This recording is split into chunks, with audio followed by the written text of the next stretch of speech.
So it's been a disappointing couple of seasons for Tranmere Rovers. They've missed out on the top 7 in both the last 2 campaigns, which is bordering unacceptable, you would say, for a club of Tranmere Rovers' stature. Last season, they had an experienced manager and quite a youthful squad.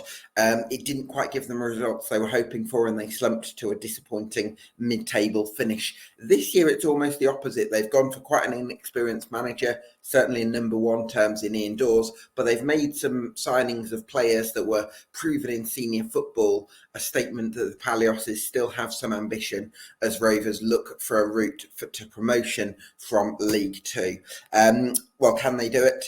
And can they put together a challenge this season? Well, to discuss all of this, I'm delighted to be joined by one of the Super White Army, Ben Jones. How are you, Ben?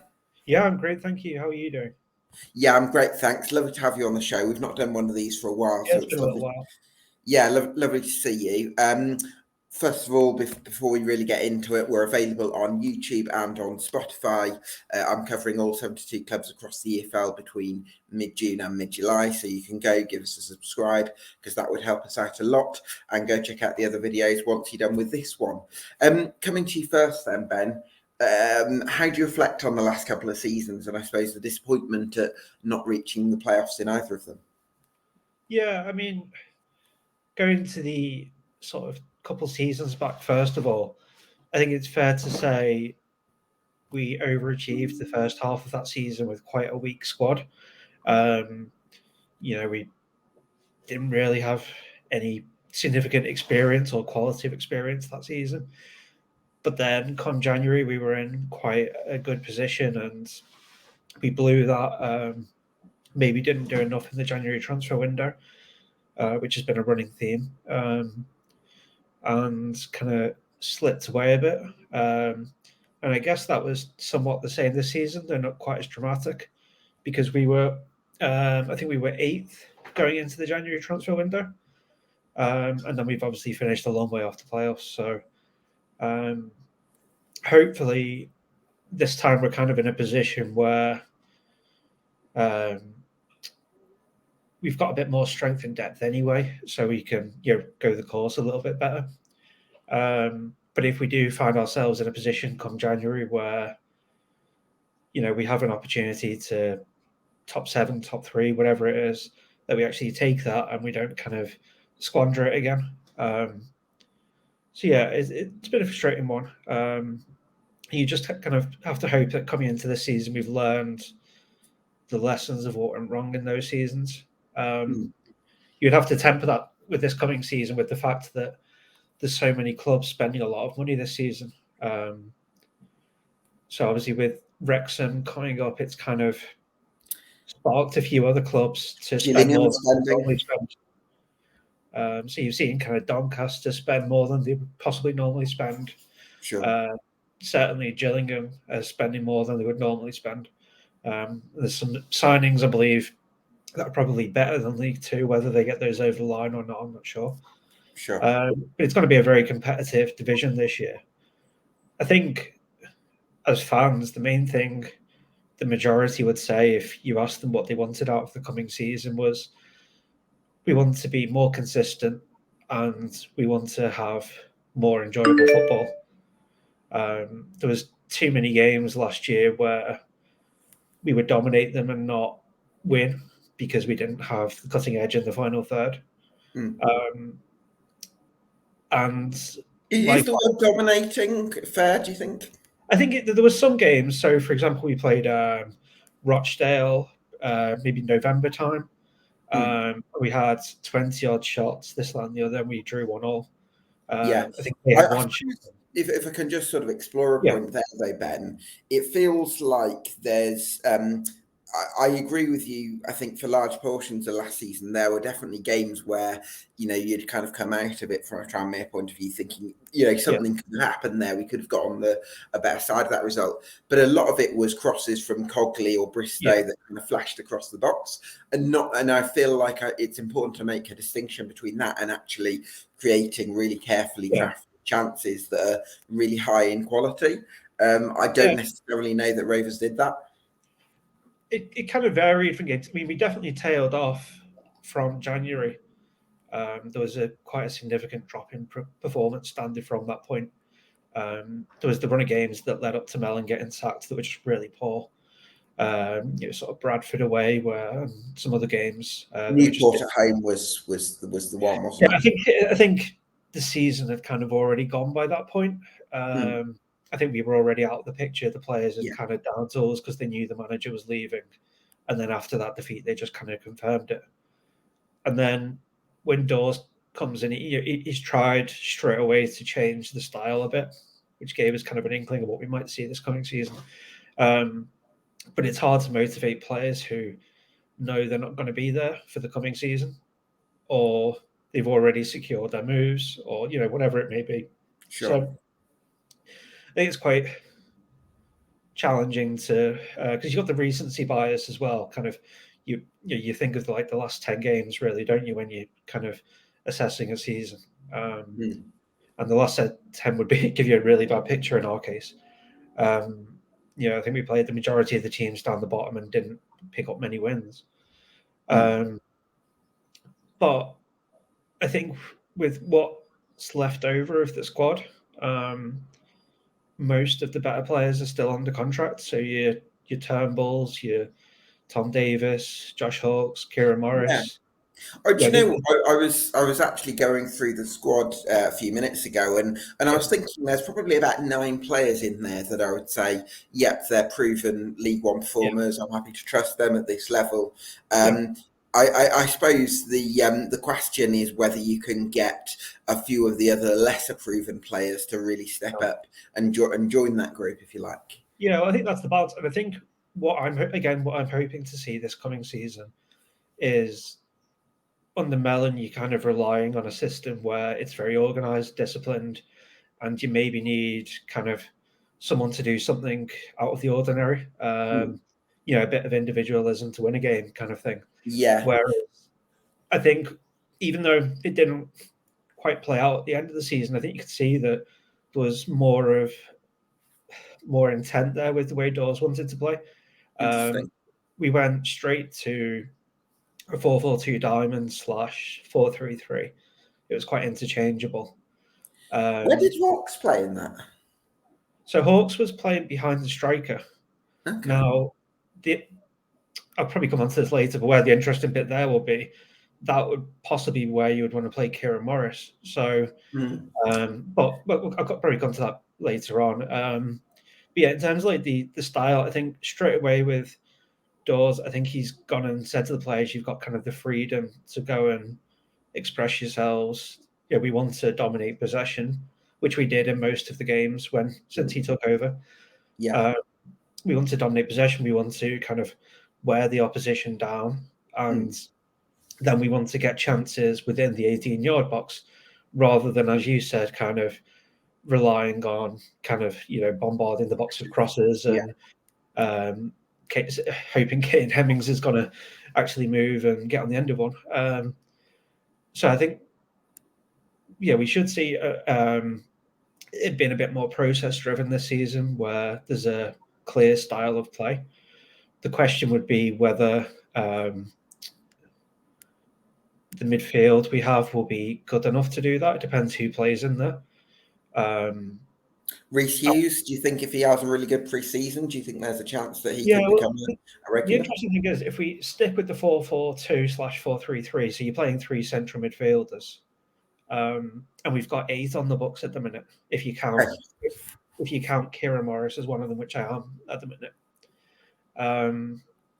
I think you would hope Brad Walker will be fit for 30 games, because he's probably the one who's a bit different to the others, a bit more physicality, and it's not unheard of though with Brad Walker, Ben, for him to have some injury troubles though. No, that's why I was saying 30, because it's highly unlikely we would get the full season out of him.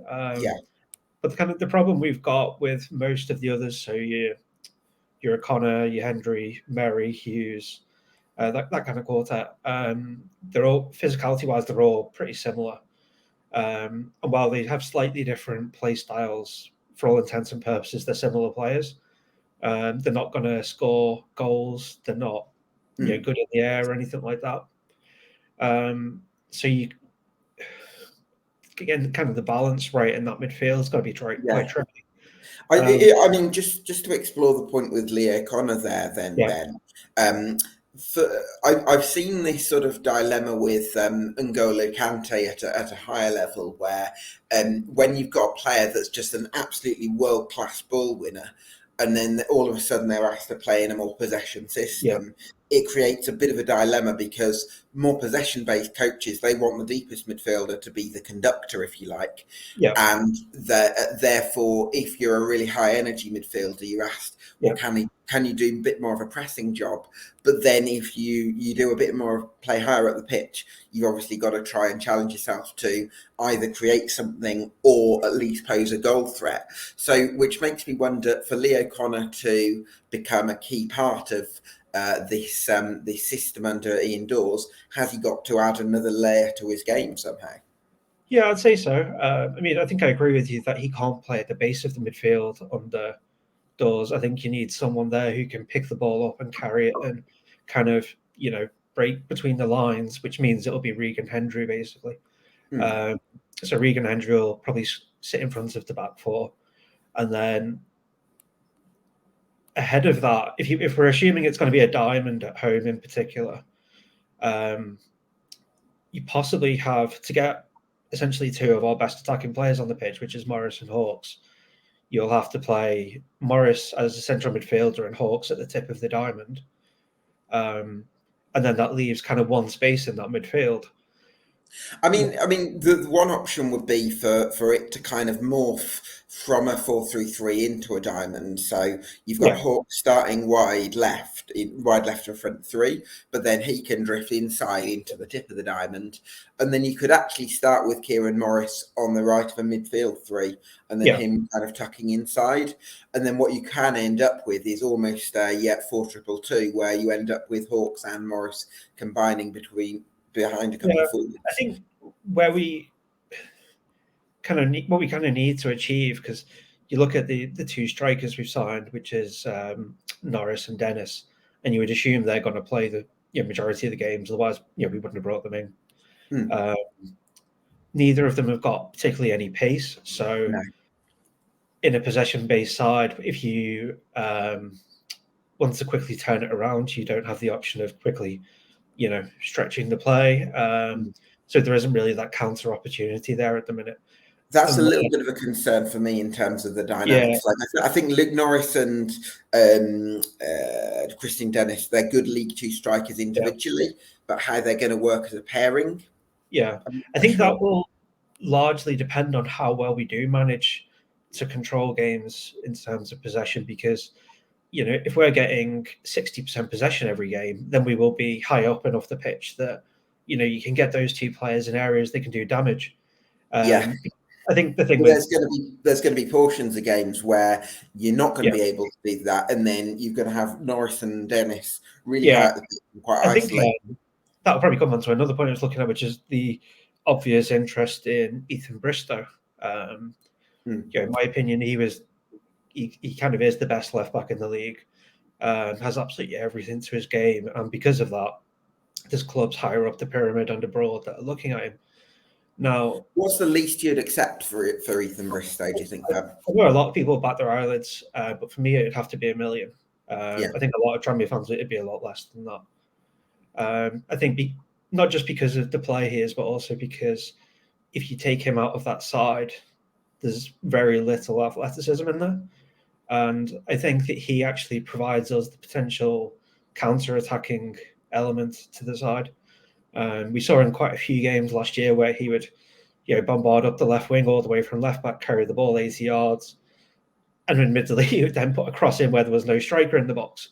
Where that situation's happened this season, I can't see that being an issue with kind of having the poacher that is Kristian Dennis and then more of a target man in Luke Norris, if we're going with the two up top again.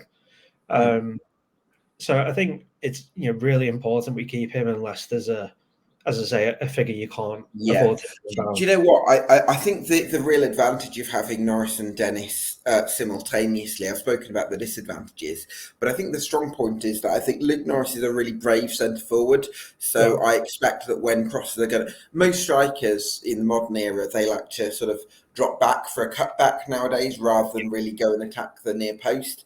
Whereas I think Luke Norris is the type of character that will go and attack the near post.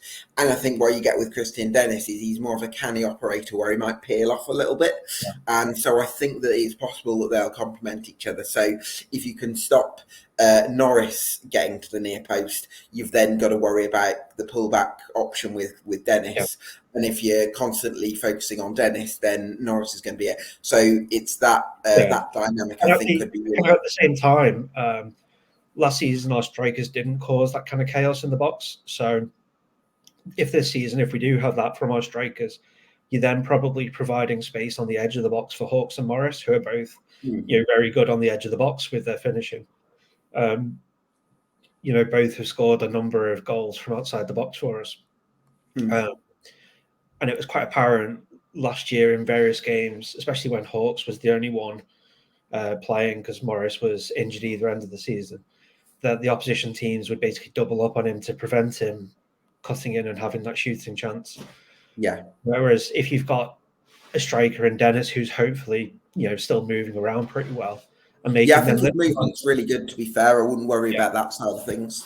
Yeah, so if he's doing that, then your centre-back can't really step out to kind of block the left wing or wherever it is Hawks is playing from taking those pop shots. So it might provide more space and more opportunities for him. I think the interesting one is because I say it's one of those two systems. We're going to play the diamond or the 4-3-3, is whether we look to bring in a right winger as kind of a plan B with the lack of pace we currently have in that squad, where it's pretty much Bristow and to a lesser extent Hawks.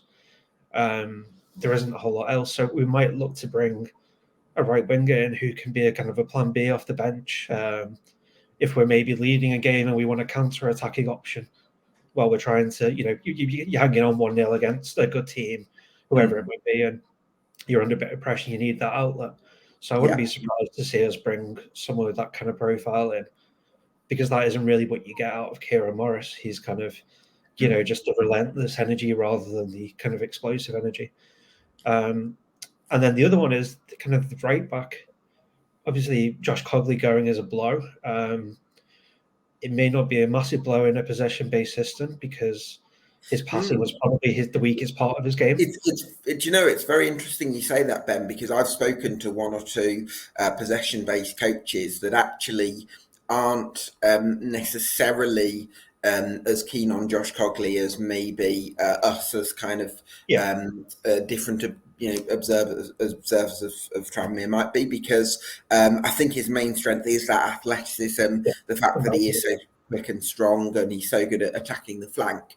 But actually, that if there's a silver lining to Cogley going, it's that you might actually be able to get someone in who's more technical and maybe more suited to what Ian Dawes wants to try and do. Yeah, so we will undoubtedly lose some of that athleticism and probably some defensive solidity as well, because that was his other real strength, is that it was very rare, if at all, you saw a winger go past him or even get a cross off. I think it happened maybe 1 or 2 games all season, really, where we had issues down that side. So, I think we will lose something there, but it's whether we can then gain it, in terms of helping us build out from the back, because when you're trying to build out from the back, if everything is coming from Tom Davis, then opposition teams know that all they have to do is press Tom Davis and all of a sudden our system kind of falls apart.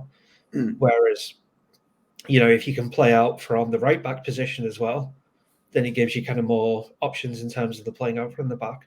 Yeah. Well, let's explore that the point on the change of style, Ben, because I think when Tranmere signed Rhys Hughes, Rhys McAleer, Ben Hockenhull last summer, lots of players who have got so much potential. I think we were all really excited.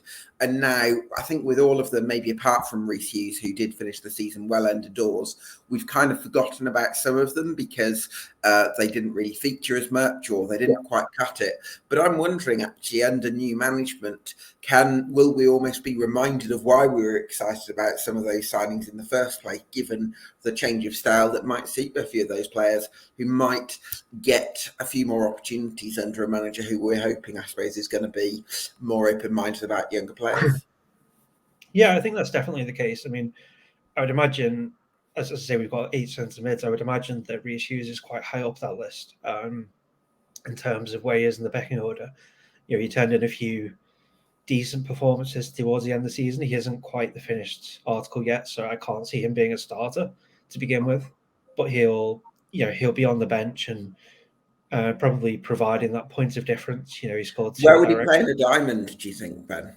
He would play kind of as your regulation centre mid. I'd just call him a pretty. So we'd have to usurp Regan Hendry then in order to play. I would possibly. I'd imagine he'd be a little bit further forward than that. He's not quite. Oh, sorry. Yeah, I don't think he's quite the same sort of playmaker. Maybe more of like a box to box midfielder. Okay, because I know he's really technical, so I assumed he's because of the free kicks and that element. He is once he has the ball, but I think the issue we kind of saw with him in certain games. I can't for the life of me remember who these games were against now, but there was some games towards the end of the season where he started against Harrogate, didn't he? Yeah, obviously from set pieces he's extremely good, and he scored those 2 direct free kicks. But in terms of actually receiving the ball, there was a bit left wanting there. He seemed to struggle to find the space, whereas a Regan Hendry or Kieran Morris will take the ball in really tight spaces. So I think he's more of a box-to-box midfielder and probably competing with maybe Chris Merry for a position, that kind of role. So, yeah, I mean, that'll be interesting. But I still think he will get a lot of game time this season. Reece McLear, I mean, it's hard to say because we sent him out on loan because of kind of Mellon struggling with that type of he's not a Mellon player, really, is he? I mean, he's very similar, I would say, from the little bits we saw of him at the start of last season to Ryan Watson, in terms of, he's more of an advanced central midfielder who presses a bit and likes to arrive in the box late and, has an eye for goal. There'd be one to play for the tip of the diamond, possibly? Yeah, possibly. So depending on how that lines up, if that's kind of Josh Hawkes there, then typically Josh Hawkes is subbed off after 70 minutes every game because he doesn't have quite the same engine as a Kieran Morris, for example. Sure. So there may be an opportunity for Reece to play there. I'm not sure. I mean, we'll have to see what happens over the course of pre-season because we didn't really see enough of him last year. And then kind of Ben Hockenhull, the other one you mentioned, I think it's almost certain he'll be involved. When he signed from Brentford, kind of the feedback from the fans who watched Brentford B was that he was a ball-playing central defender. He's also, I think, 6'4". Yes, I know he's tall. He's very tall, good in the air, from what we did see of him last year. So if you've got an injury to either of those centre-backs, I think he will probably slot straight in. It's whether we bring another centre-back in as well, because we currently only have the 3. So who? Let me have a look at the moment. So we've got Jordan Turnbull, Tom Davis. Yeah, and then Ben Hockenhull. Is that it in terms of senior? Yeah, that's it. We offloaded Kyle Jameson. Obviously, Neil Byrne left during the season. Is there a world in which Brad Walker could be converted into a centre-back? Possibly. I mean, I'm not sure with all those central midfielders if they're eyeing any of them up for another position. Because, as I say, there is the 8 of them. Now, I would hope that we're not looking at Leo Connor as a potential right-back, because I think his issue as a central midfielder has been his passing. So if we put him right back, yes, he'll be defensively solid, but you don't have the athleticism you have from Cogley, and you also don't have the kind of the technical ability to, build from the back. So I would hope we're not looking at him as that right back solution. But then maybe as a backup for someone that can get up. Yeah, I think as a backup, if you're playing with a diamond, you're going to need your right back, your fullbacks to be able to get up and down the pitch really quickly. Absolutely. So, yeah. I think as a backup, that would be perfectly fine. And, I think the thing we need to improve on as well is the rotation of the squad. Often what we would see last year is we would put a really good performance in wherever it would be. I don't know, so Stevenage away, we ground out a really tough 1-0 win. Following game, we were absolutely disastrous because the players were knackered and we didn't really have those options to rotate. Whereas from memory, Stevenage in their next game rotated 5 players, and they would have won it. And I think those are the kind of differences. Where hopefully with a slightly better squad this year, by better I mean I don't mean in terms of the starting 11. I mean in terms of the players beyond that. But then also I think it takes a certain level of bravery from a manager to see the big picture as well, and maybe give some of those fringe players a bit more of an opportunity. Hopefully Dawes can do that. But that brings us, I think, Ben, on to a bigger conversation about Ian Dawes, because I really want to give him the opportunity to show what he can do as Tranmere Rovers manager. I'm sure all the Super White Army are open-minded and willing to support him while he's manager. But I suppose there's part of me as well that sort of wonders, Tranmere Rovers has got to set really high standards. I'm going to hold Tranmere Rovers to really high standards while they're in League Two, because you're one of the biggest clubs in the league, in my opinion. And you're looking at it, there's coaches in this league who have got really strong coaching background, where they've worked at the biggest clubs and they've got a really high pedigree. And then there's managers like John Coleman and Pete Wild, Neil Harris, who have got Paul Hurst, who's got a history of achieving against the odds. Let's throw Matt Gray and Simon Weaver into that mix as well. And then also there's also the coaches that I've mentioned that have got a really good reputation, like Luke Williams and Neil Wood.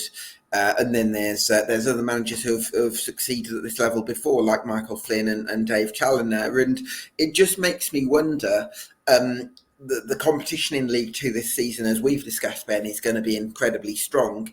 And I suppose there's part of me that wonders, how is Ian Dawes going to sort of stack up against that sort of plethora of managerial quality? It's an interesting one. I think had we not brought Nigel Adkins in as the technical director, I would have had real concerns about giving a manager his first kind of stint, especially with, as you say, the way League Two is going to pan out for the coming season. But when we brought him in and it kind of became a bit more apparent that Dawes was essentially going to be head coach rather than manager, that we were bringing also Neil Danzin, who's done relatively well in a similar role at Macclesfield, got them promoted with a lot of points. So I think there's, in terms of the coaching side, there's a few people there who are kind of involved in that process. I think having Adkins on is a huge strength. I think that's undoubtedly why we've managed to secure a couple of the players we've got. In terms of, I'm thinking Luke McGee and Regan Hendry, both from Forest Green, because I think Regan for certain would have had offers probably, maybe at the bottom end of League One and kind of several in League Two. So I think the message that was kind of coming out from the players at the back end of last season was they really liked Dawes' coaching methods. The impression I get is it's very process driven. It's all about playing within a structure and allowing people the freedom to make mistakes. Because often to go and win games, you need to be prepared to lose them. So you need to have the bravery to make that cutting pass from inside your own half, but on the opposite, every now and then you'll lose possession and someone will run through and score. But I think that's fine generally. So I think in terms of how we'll stack up, I mean, I don't think there's any chance we will be anywhere near the bottom couple, the relegation zone. I think there's too much. Certainly, with the signings you've made, I think that's the important thing, because let's have a look at the signings that Tranmere have made this summer. Luke McGee, I think, is an excellent League Two goalkeeper. Luke Norris, I think, and Kristian Dennis are proven League Two centre forwards. Regan Hendry as well is a League Two title winner. So there's clearly a theme in terms of a lot of the signings of, I mean, even Connor Jennings, I'm not sure I would necessarily have gone for Connor Jennings myself, but again, he's another promotion winner. So there's clearly a theme there. Yeah, in terms of what I was talking about with the squad depth last season, when we came to the January transfer window, we signed Luke Chalmers and Jay Turner Cook. They were both young players with very little experience. I think if we had had the option of signing Connor Jennings instead of either of those two, we would have taken it at that point, because neither of them really had any impact on our season. And I think the minute Kieran Morris got injured at Bradford away, it was kind of, well, that was it for the season. We didn't have an option on that right wing, and we didn't have the squad depth to really change the system. So I think the thing with Connor is, he obviously massively experienced, especially at Tranmere. So he's won back-to-back promotions with us. He's got that really good fan rapport, which was definitely missing with last season's squad. There was no kind of connection with the fan base, which is pretty important at Tranmere. It's a very partisan crowd. I think it can swing either way. It can kind of be a massive bonus to the team. You can really drive them up, but at the same time, when it's not going well like it wasn't at times last year, it can also start to drag the team down.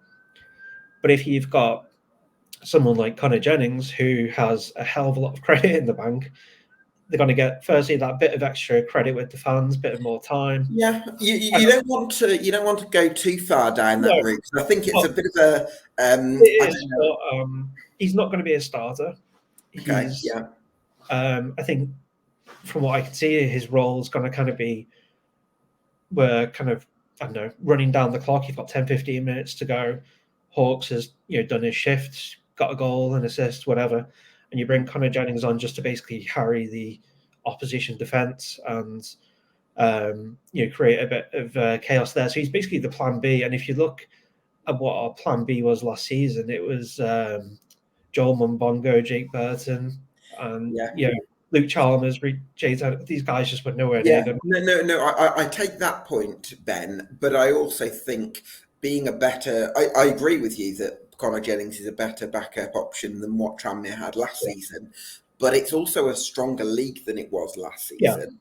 And being a little bit better than Jake Burton and Joel Mumbongo doesn't mean that it's necessarily the kind of signing that's going to help Tranmere really challenge. And I appreciate what you're saying in terms of signing players with a connection to the club.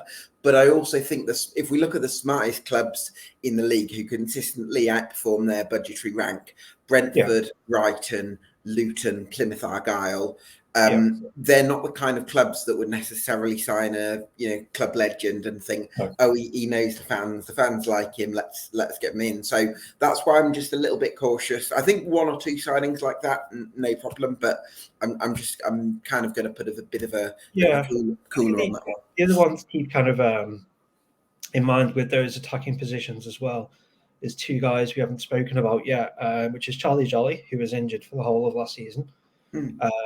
And also Harvey Saunders. Now, Charlie Jolly first, kind of the season before when he did get to play a bit, he kind of showed that he does have a bit of an eye for a goal. He was a bit lightweight that season. It was a bit too early for him.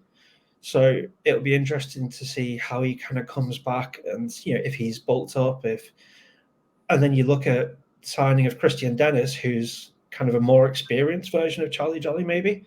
And he might be the perfect kind of, mentor to bring Charlie Jolly on. So has Charlie got much pace? Do you know? I'm quite average, I would say. Right. I don't think he's particularly quick or slow. Just quite. Okay. Well, at least there's some stylistic continuity there. So, for example, you're not going to have to start Kristian Dennis every game. And sometimes you can bring in Charlie Jolly and not have too much of stylistic disruption. So, with the other guy, with Harvey Saunders, from the moment he signed for us, it was quite clear he's going to put everything onto the pitch. He's very high energy. He runs a lot. He does have genuine pace. To begin with, he really lacked composure. That improved as the season went on when we got towards the end of the season. And maybe there was less pressure on the fixtures because they were pretty much all dead rubbers. But he did pick up 3 or 4 goals at the end of the season, which was a positive sign. And I think if we go for a 4-3-3 away from home, I can see him playing on the right-hand side of that 3.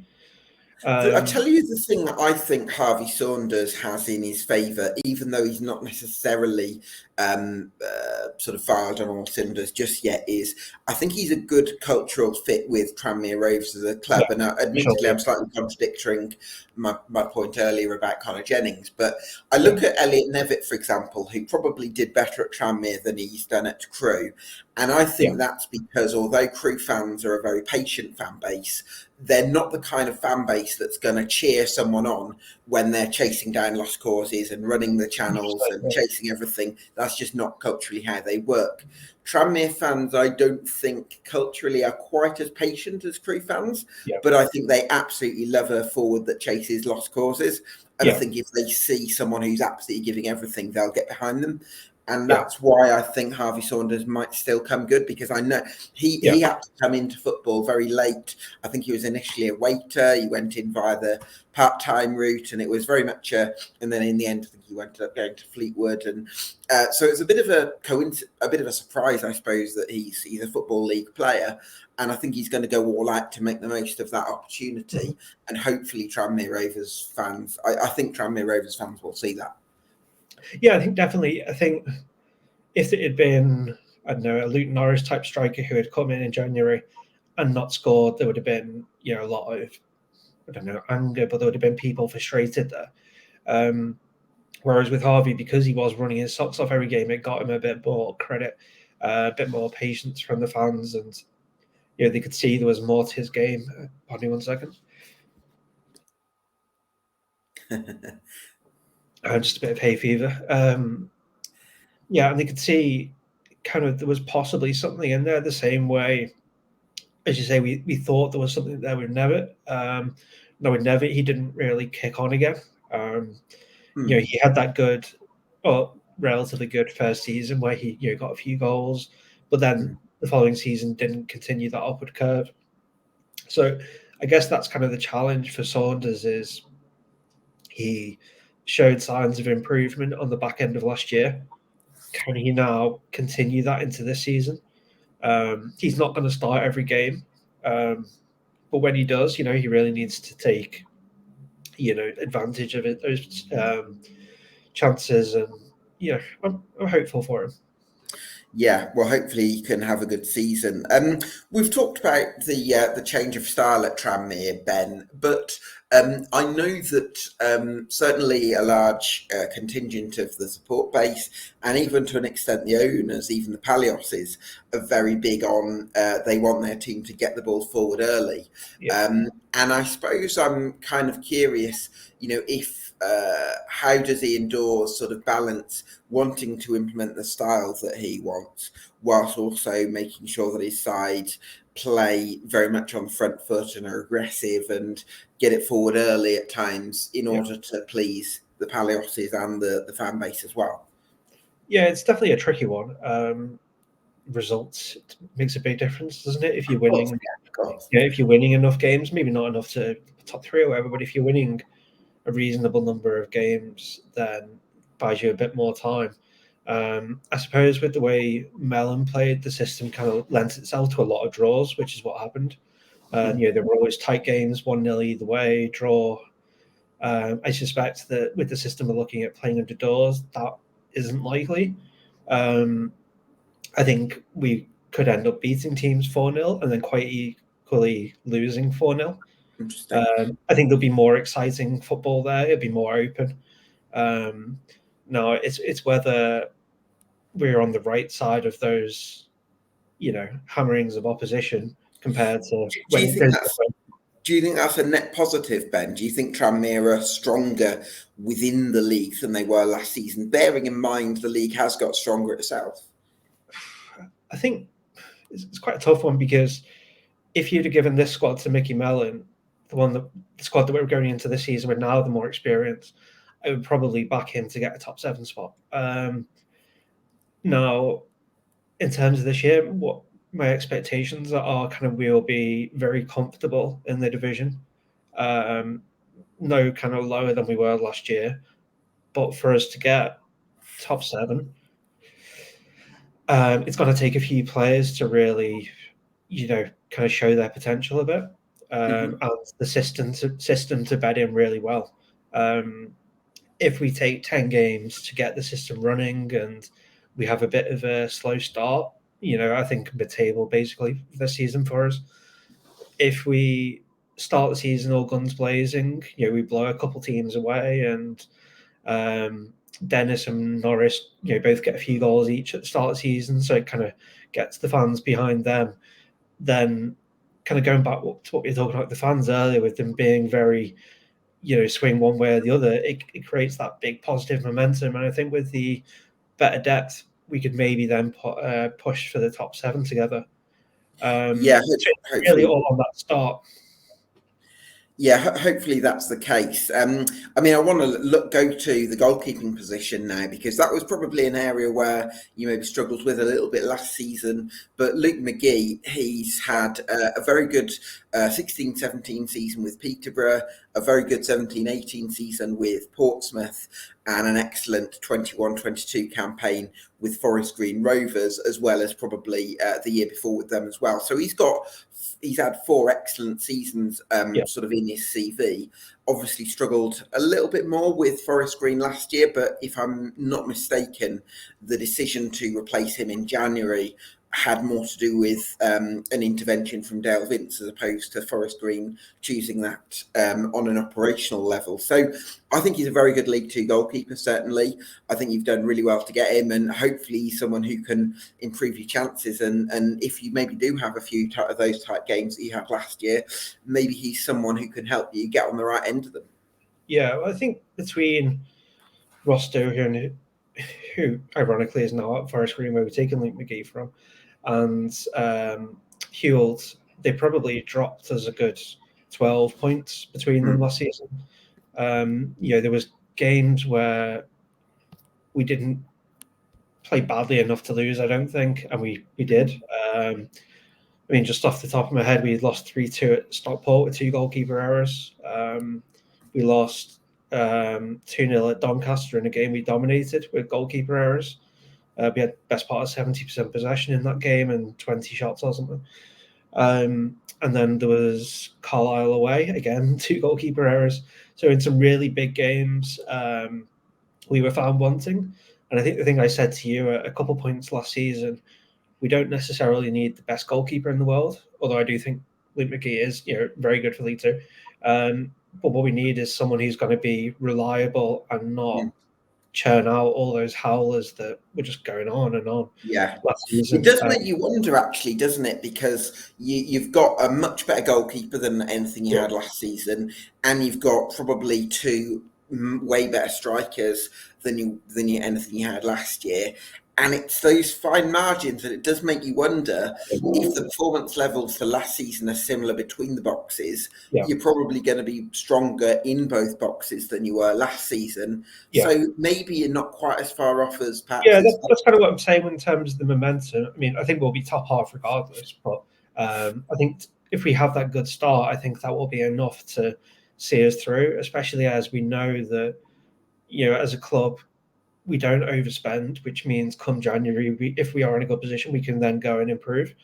So I think, that's vitally important in terms of having that goalkeeper who just provides that solid base and gives the defence more confidence, because, in Tom Davis and John Turnbull, you have 2 of the best centre-backs in the league there. Literally every time I see the name Jordan Turnbull in a League Two squad, it's like I do a kind of tick. I'm happy with him. Do you know what I mean? Because he's just been such a consistent defender at this level. Yeah, so if you were kind of, ignore the rest of the squad for a moment, but if you were saying what's a top 3 defence look like, and you said Ethan Bristow, Tom Davis, Jordan Turnbull, and Luke McGee, it's not far off, is it? So.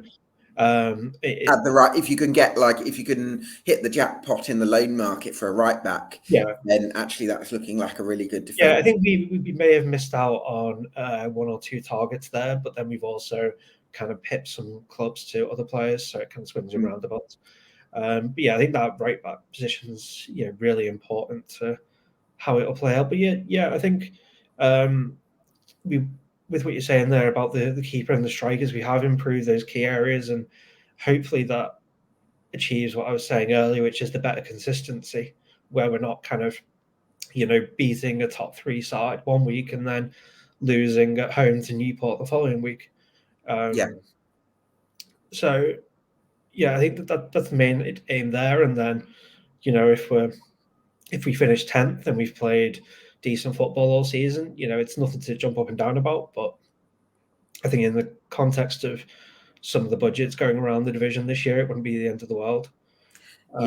Especially if you've then got 1 or 2 assets that you can sell on for big money the following summer. Which brings me on, Ben, to a conversation about youth development. Had a look at Wikipedia, and you've got a few academy graduates sort of listed in the first team squad. How much I should read into that, I don't know. But there's Ryan Stratulis, Arthur Lomax, both midfielders by the looks of things, and forward Sam Taylor, who I think featured a few times towards the back end of last season. And I'm just wondering, Ben, is one of the advantages of going internal the fact that you've now got a manager who's aware of the talents of some of the academy graduates because they've been around the building for recent years and they know who's hot and who's not? Yeah, I think Sam Taylor started the last game of the season against Northampton at home, and he was quite a bright spark in there. He had some good runs in that game up against their left back, and it must have been a pretty tough game to make what I think was his full home debut in, because we've got nothing to play for, and Northampton need to win to, as far as they knew, they needed to win to get top 3. So he did really well in that game, and I think from what I understand, he does kind of do better off the strikers, on either side. Now, if we end up playing the diamond, it's whether that position is actually needed. So it may be limited to just kind of away games where we might play a 4-3-3.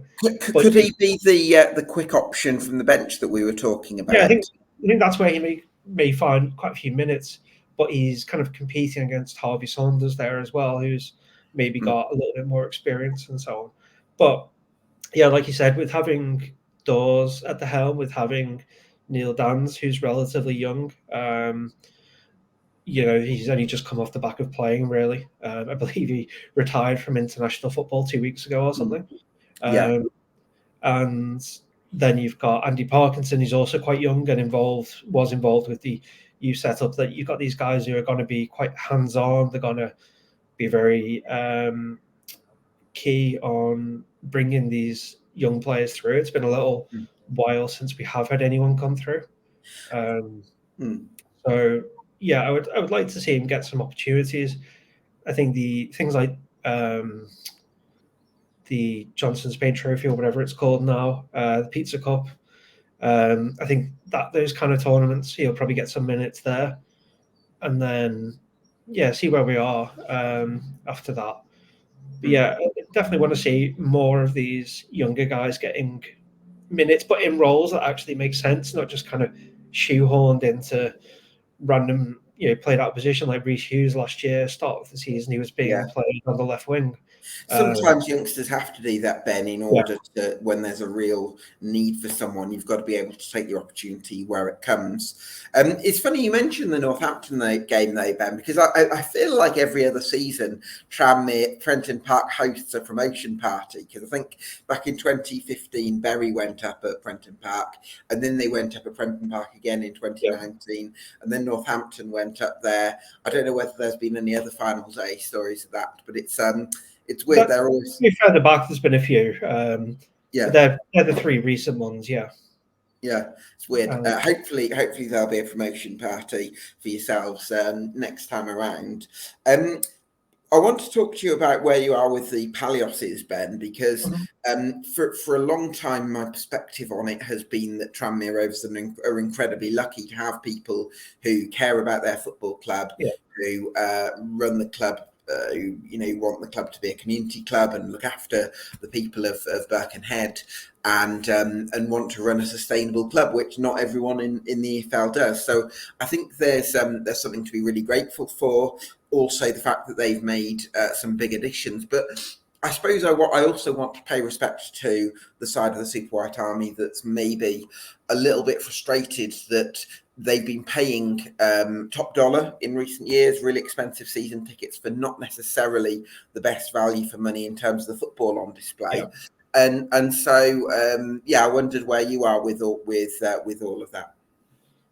Yeah, it's a tricky one. I think the key thing you said there was the sustainability, because I think we'll come into the season and we'll have a decent squad, but we know that we're not kind of busting the bank. We're not jeopardising the club's future if we don't go up the season. It doesn't impact the club financially. Whereas there's a possibility that some of these clubs out there are actually spending money they don't have to try and get promotion. Sure. And if that, with how competitive the division is going to end up with your Gillinghams, Doncaster, Grimsby, Wrexham, Notts County, Bradford, etc., etc. There's like a list. It's like the SpongeBob SquarePants list. Only 4 of these sides can go up. So Wrexham aside, you would imagine every other club will be building up debt if they don't go up. So if, let's say we were Tranmere and they do this quite strict percentage of turnover on the wage budget. If they break that, it then means that any extra is going to become debt. We don't go up. We're building debt, and at some point, you have you go and you're basically pushing problems down the line. So I think in terms of that, I think in terms of making sure the club can just keep being there or thereabouts every year, they're doing a great job. It's quite clear to force our way out of the division, we would need external investment. We lost that momentum we had when we were promoted out of the National League. We came up, we had good crowds, we were getting 7,000-8,000 in League Two with not many away fans, and we got promoted again. And kind of in League One, some bad recruitment plus COVID kind of squandered all that momentum, and then off the back of COVID in our first year back in League Two, you weren't allowed fans in. So kind of all that momentum was lost, and we're somewhat starting again, and we're pretty much like a stable League Two club now rather than a club pushing forward, which is where Grimsby, Notts County, Stockport and Wrexham are all at. They're still carrying that momentum a little bit from their promotion. Sorry, so I was just going to say, so I think to force our way out of the division, we would need significant external investment. I believe they are looking at trying to find some investment. They've got the Indonesians on board, haven't they, for the stadium cost? Yeah, I don't quite know where all that's at. There was something that came out a few weeks back that the feasibility study for their stadium has been approved by the local authority because they're funding half of the feasibility study. I think it's $250,000 they're spending basically on just doing a study in terms of the location, make sure that's right in terms of the finance, transport links, all these kind of things. So I don't know what we'll see of that. It could still be a few years off. Right. But a project like that would take a few years to kind of snowball into sustainably building a really good competitive League Two budget where you could pretty much say you're going to have one of the top 3 budgets every year. So that's kind of more of a long-term thing that could take 5 to 10 years to develop. So with where we're at League Two at the minute, it's hard to say how sustainable all these other clubs are, because you look at, as again, Wrexham, because they are the ones with the $1 billion owners. All these other guys, can they really afford to keep doing it every year? Or will we find that next year and the year after, the division's actually a lot easier to get out of? If you assume like that Doncaster, for example, I'm not sure they'll be able to do what they're doing this year consistently because it feels a bit more like a one-off. Whereas I think with Wrexham and Gillingham, I feel like they've got owners who really do have capital. I think, again, I don't really know the ins and outs of all these clubs to know which ones do have the actual finance behind them and which ones are kind of pushing the boat out a little. So that, but what I'm fairly confident of is that 2-3 years down the line, it will be easier to get out of this division. I think this is probably the toughest League Two to get out of that there's been. So actually, let's phrase it. Let's sort of frame it that way, Ben. If Tranmere Rovers do finish 10th and develop some assets and establish a style of play, and maybe have a good cup run or something like that, could you argue that that's actually a successful season with the knowledge that the division might actually be weakened in a year or two? Yeah, I'd say so. I mean, you look at League One, who's likely to be at the bottom end, teams like Cambridge and so on.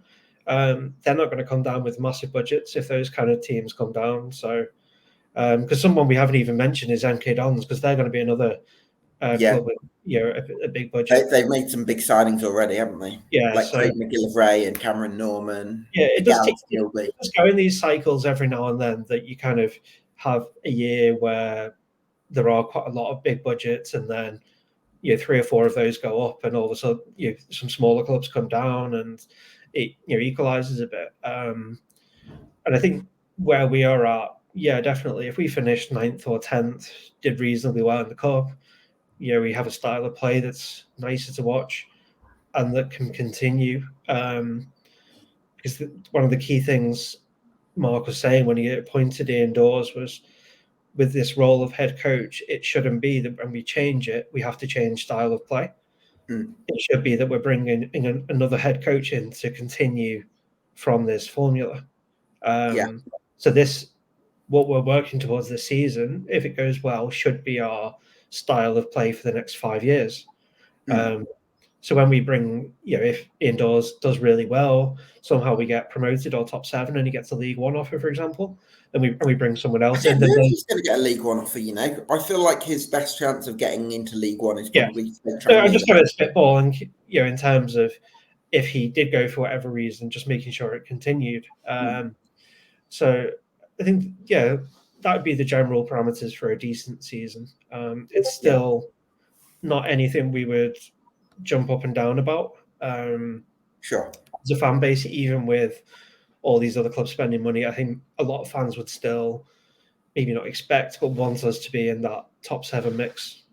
So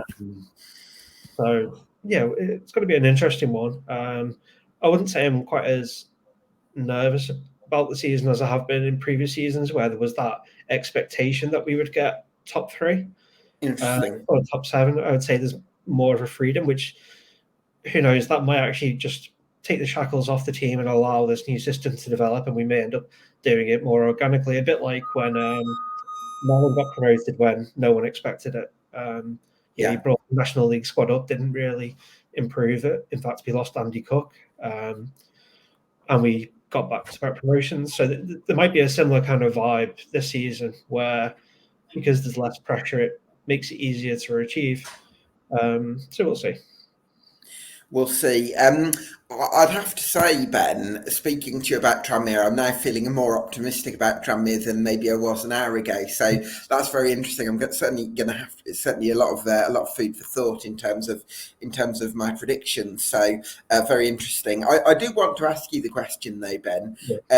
I feel like I'm quite well versed in the reason to be optimistic about Tranmere, that the fact that they might have a better season than last year, but I'm also wondering what would be the reason to be sort of more cautious about Tranmere and say this could be a bit of a struggle.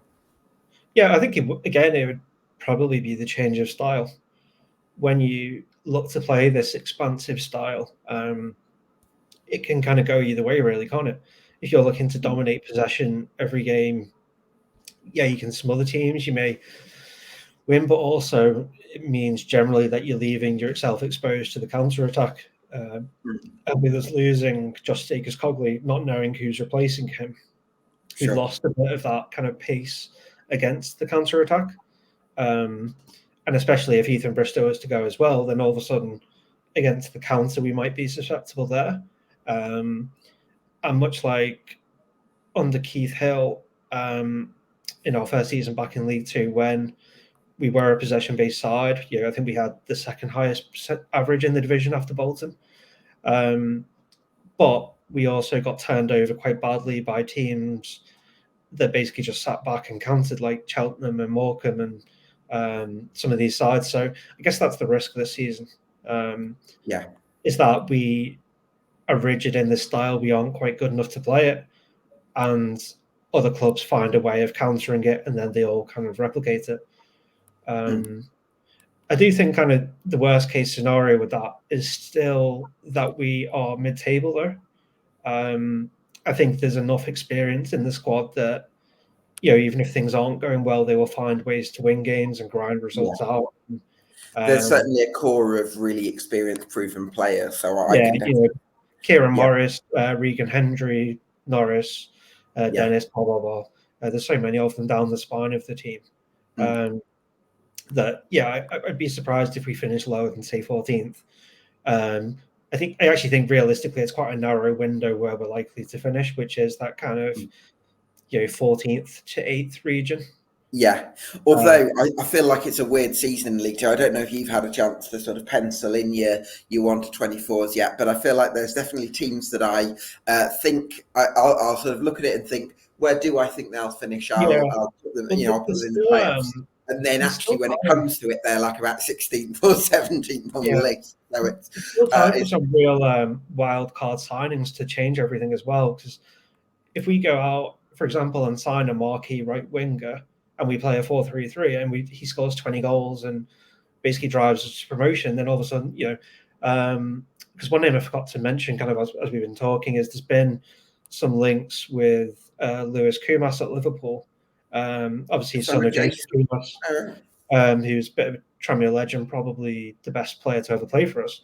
Yeah. So he's 17, coming out of the Liverpool Academy. Huge rave reports. So if we were to sign him and he was to kind of materialize some of those reports, I mean, admittedly at the age of 17, then that could be quite interesting. That'd be fascinating, wouldn't it? It'd be lovely to see Kumas on the back of the Tranmere shirt. There's so much with all these other clubs as well that it's slightly too early. I haven't drawn up what I think the table will look like yet. Like Gillingham, for example, I've kind of got in my head they'll be somewhere up there, but if they sign Alfie May, that would probably be somewhere in the 3rd or 4th kind of region. But if they don't sign him, maybe just playoffs. I don't know. There's still so much time to go in the transfer window. Absolutely, yeah. Well, listen, hopefully Tranmere Rovers can kick on and have a great season, because I think so much admiration for the Super White Army, such a passionate fan base, and I really hope you do well and have a great year. Ben, such a pleasure to chat Rovers with you. Really appreciate your contributions on the EFL debate as a regular, as well as on here for this summer deep dive. Thanks to you for watching at home. This has been EFL Debate, the Tranmere Rovers summer deep dive. We'll see you again very soon.